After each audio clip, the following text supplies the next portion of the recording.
माझा ताप वाढतच चाललाय. उगीच घेतलं मी याला घरात. ओ असं काय बी बोलू नका.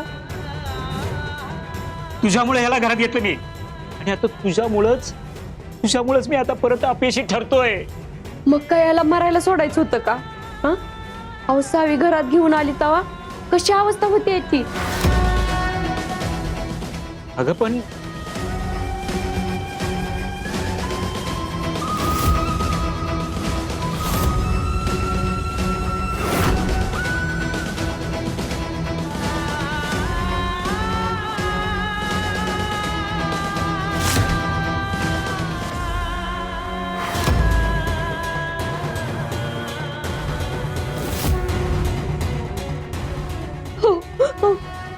अहो हे काय झालंय? अगं मला पण कळत नाहीये. नाडी सापडत नाही, ताप वाढत चाललाय आणि तोंडात ना आता हा फेस.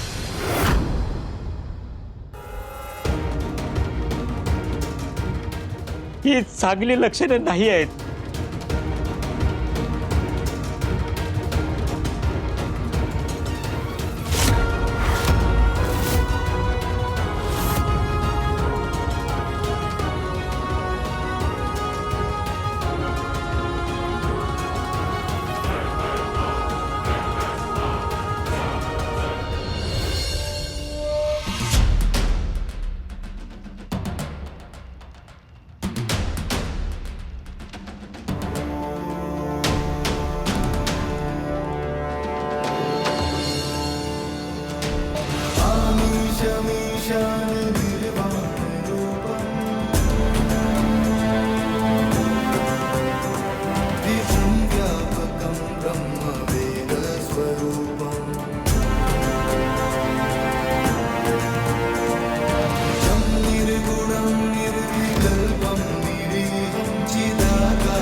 अगं त्या वाड्यात महादेवाची पिंड असेल, त्या पिंडीवर पवित्र पाण्याचा सतत अभिषेक चालू असतोय आणि तेच पवित्र पाणी तुला घेऊन यायचंय. त्या पिंडीपर्यंत तू पोहोचशील तर महादेवच तुला पुढचा मार्ग दाखवतील.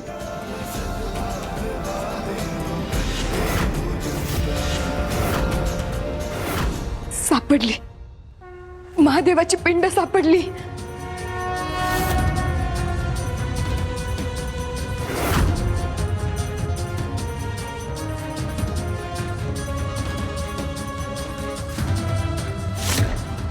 देवा, तुझ्या आशीर्वादानं मी इथपर्यंत आली.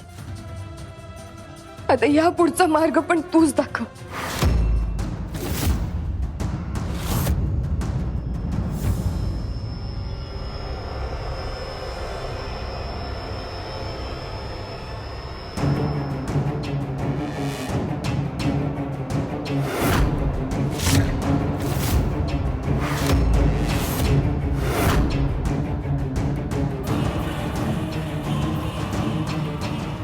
चित्र पाणीच नाहीये, पण असं कसं? आजीने सांगितलेलं की इथंच पाणी मिळेल म्हणून. काय करू मी? नाही नाही नाही, मला पाणी घेऊनच परत जायचंय. देवी आई, तूच माझी मदत कर आता. एवढ्या लांब येऊन मला असं रिकाम्या हाताने परत पाठवू नकोस ग. मला माझ्या धैर्यानं वाचवायचंय. प्लीज माझी मदत कर. तूच दिशा दाखव आता प्लीज. माझी मदत कर.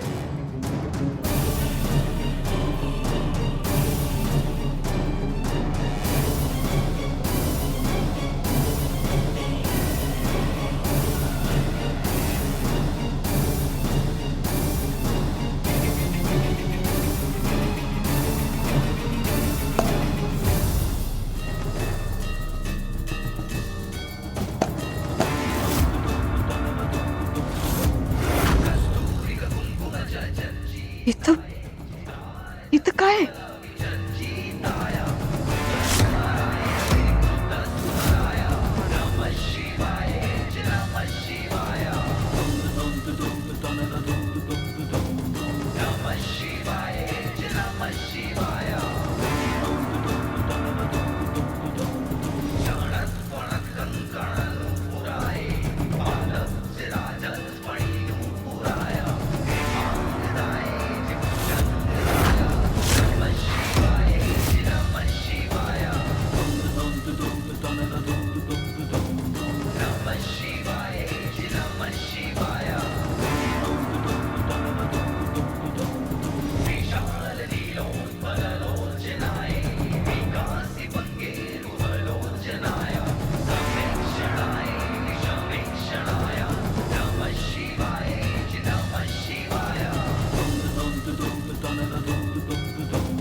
जलाभिषेक मध्याह्नीपासून प्रथम प्रहारापर्यंत दीप प्रज्वलित करून उमा पार्वतीचा जपनाम करावा.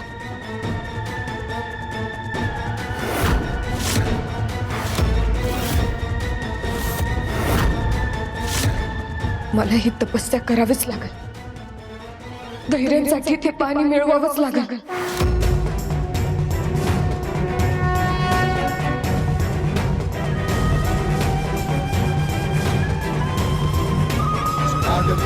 जलं प्रवाह पावितस्थले देवलं जलंबितं भुजङ्गतुङ्गमालिकम्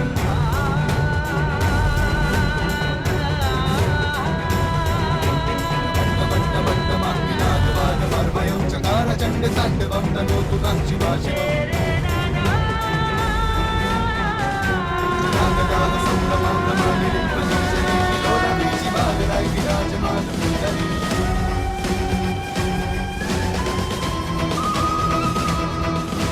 नागनाथ कञ्चवल्ललाटपट्टपादके किशोर चन्द्रशेखर रति प्रतीक्षणं मम